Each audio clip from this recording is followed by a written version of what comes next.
യേശുക്രിസ്തുവിനെ കുറിച്ച് പറയുമ്പോൾ പലരുടെയും നെറ്റിച്ചുളുക്കാറുണ്ട്. യേശുക്രിസ്തുവിനെ കുറിച്ച് പറയുമ്പോൾ പലരും ധരിക്കാറുണ്ട്, ഞങ്ങൾക്ക് തന്നെയൊന്നും ആവശ്യമില്ല, ഞങ്ങൾക്കൊരുപാട് ദൈവങ്ങളും ഞങ്ങൾക്കൊരുപാട് പ്രാർത്ഥനകളും ആചാരങ്ങളും ഒക്കെയുണ്ട്. പ്രിയമുള്ളവരെ, യേശുക്രിസ്തു ഒരു മതത്തിന്റെ ദൈവമല്ല കേട്ടോ. അടൂരിന്റെ മണ്ണിൽ ഞാൻ പ്രസംഗിച്ചുകൊണ്ട് നിൽക്കുമ്പോൾ പല സ്ഥലങ്ങളിലും ഞാൻ പറഞ്ഞിട്ടുണ്ട്. ഒരു ചെറുപ്പക്കാരൻ എന്റെ കൈക്ക് കയറി പിടിച്ചിട്ട് പറഞ്ഞു, വിദേശ ദൈവത്തെ ഞങ്ങൾക്ക് ആവശ്യമില്ലെന്ന് പറഞ്ഞു. ഞാൻ ചോദിച്ചു, സ്നേഹിത, യേശുക്രിസ്തു വിദേശികളുടെ ദൈവമല്ല, യേശുക്രിസ്തു പ്രത്യേക ജനതയുടെ ദൈവമല്ല. ദൈവത്തിന് ജാതിയുണ്ടോ? ഇല്ലേ ഇല്ല. ദൈവത്തിന് മതമുണ്ടോ? ഇല്ലേ ഇല്ല. ദൈവത്തിന് പ്രത്യേക രാഷ്ട്രങ്ങളുണ്ടോ? ഇല്ലേ ഇല്ല. ദൈവമാരായിരിക്കണോ? ഒന്ന് രണ്ട് ചിന്ത പറയാ.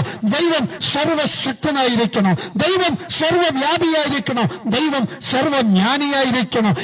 ഏറ്റവും കുറഞ്ഞ ഈ 3 ഗുണങ്ങളേലും നമുക്ക് വെളിപ്പെടുത്തുവാൻ കഴിയുന്ന, മനുഷ്യന് വേണ്ടി മനുഷ്യരൂപത്തിൽ ലോകത്തിലേക്ക് വെളിപ്പെട്ട ഒരുവനേ ഉള്ളൂ. അവന്റെ പേരാണ് കർത്താവായ യേശുക്രിസ്തു എന്ന് പറയുന്നത്. യേശുക്രിസ്തു ദൈവമാണെന്ന് ഞങ്ങൾ പ്രസംഗിക്കുന്നതിന്റെ കാര്യം ഞാൻ മുമ്പേ ഓർമ്മപ്പെടുത്തിയതുപോലെ, ഏതെങ്കിലുമൊക്കെ രാജ്യങ്ങൾ ഞങ്ങളുടെ കുഞ്ഞുങ്ങളെ പഠിപ്പിക്കാമെന്ന് പറഞ്ഞതുകൊണ്ടോ, ഞങ്ങൾക്ക് കാറും വീടുമൊക്കെ മേടിച്ചു തരാമെന്ന് പറഞ്ഞതുകൊണ്ടോ, ഞങ്ങളുടെ ബാങ്ക് അക്കൗണ്ടിലേക്ക് പണം തരാമെന്ന് പറഞ്ഞതുകൊണ്ടുമല്ല ഞങ്ങൾ ഈ യേശുക്രിസ്തുവിനെ കുറിച്ച് ഘോരഘോരയായി പ്രസംഗിക്കുന്നത്. ഞങ്ങളുടെ ജീവിതത്തിന്റെ സത്യാന്വേഷണത്തിന്റെ മേഖലയിൽ ജീവിതത്തിന്റെ അനുഭവവുമായി ബന്ധപ്പെട്ട് യേശുക്രിസ്തു ആരാണെന്നൊന്ന് മനസ്സിലാക്കുവാൻ തയ്യാറായപ്പോ യേശുക്രിസ്തു സാക്ഷാൽ ദൈവപുത്രനാണെന്ന് മനസ്സിലാക്കുവാൻ കഴിഞ്ഞു. എങ്ങനെ മനസ്സിലാക്കി? യേശുക്രിസ്തുവിന്റെ ജനനം പഠിക്കണം. സ്നേഹിതരെ, താങ്കളുടെ മതമേതുമാകട്ടെ, താങ്കളുടെ ജാതി ഏതുമാകട്ടെ, താങ്കളുടെ ആചാരങ്ങളും പ്രാർത്ഥനകളും യാഗങ്ങളും യോഗങ്ങളും ഏതുമാകട്ടെ, ഇതൊന്നും കേൾക്കാതെ പോകണമേ, കേൾക്കാതെ പോകരുത്. ഇവിടെ ഒരുപാട് മഹാന്മാർ ഉദയം ചെയ്തിട്ടുണ്ട്. അവരൊക്കെ ഈ കാലത്തിന്റെ യവനയിലൂടെ കാലം ചെയ്ത് അവരൊക്കെ ഓർമ്മയായി അവശേഷിച്ചിട്ടുണ്ട്.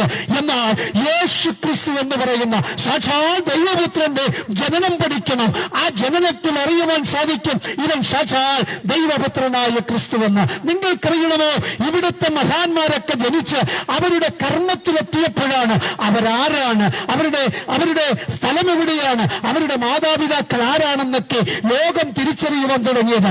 എന്നാൽ നീ യേശുക്രിസ്തുവിന്റെ ജനനം പഠിക്കണോ? യേശുക്രിസ്തുവിന് ജനിക്കുന്നതിന് മുമ്പേ അവൻ പ്രസിദ്ധനായിരുന്നു. കഴിഞ്ഞിടയിൽ സോഷ്യൽ മീഡിയയിലൂടെ വന്ന് ഒരു വിദ്വാന് ഇങ്ങനെ പറയുവാൻ ഇടയായിത്തീർന്നു, യേശുക്രിസ്തു എന്ന് പറഞ്ഞ ദൈവത്തിന് ചരിത്രത്തിൽ ഒരു സ്ഥാനവുമില്ലെന്ന്.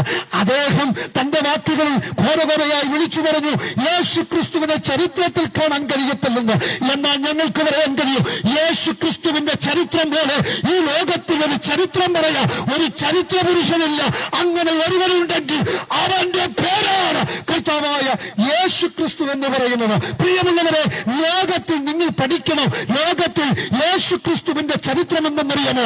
AD എന്നും BC എന്നും തരംതിരിച്ചുകൊണ്ട് ലോകത്തെ രണ്ടായി കീറിമുറിച്ചുകൊണ്ട് ഈ ലോകത്തിലേക്ക് വന്നത്. അതായത് ദൈവമില്ല അല്ലെങ്കിൽ യേശുക്രിസ്തു ദൈവമല്ലെന്ന് പറയുന്ന വ്യക്തി പോലും തന്റെ പോക്കറ്റിൽ കിടക്കുന്ന പേനയെടുത്ത് എഴുതുന്ന അത് തീയതി എന്ന് പറയുന്നത് യേശുക്രിസ്തു ജനിച്ചതിന്റെ തെളിവാണ്. പ്രിയമുള്ളവരെ, ഇന്നത്തെ ഡേറ്റ് ഏതുമാകട്ടെ, ഇന്നത്തെ വർഷം നിങ്ങൾ പഠിക്കുക. യേശുക്രിസ്തു ക്രിസ്തുവിന്റെ AD എന്നും BC എന്നും ക്രിസ്തുവിന് മുമ്പുള്ള വർഷമോ ക്രിസ്തുവിന്റെ പിമ്പുള്ള വർഷവും എന്നായി തരംതിരിച്ചുകൊണ്ട് ചരിത്ര പുരുഷനായി ഇറങ്ങി വന്ന ഒരേ ഒരു ചരിത്ര പുരുഷനേ ഉള്ളൂ. അവന്റെ പേരാണ് കർത്താവായ യേശുക്രിസ്തു എന്ന് പറയുന്നത്.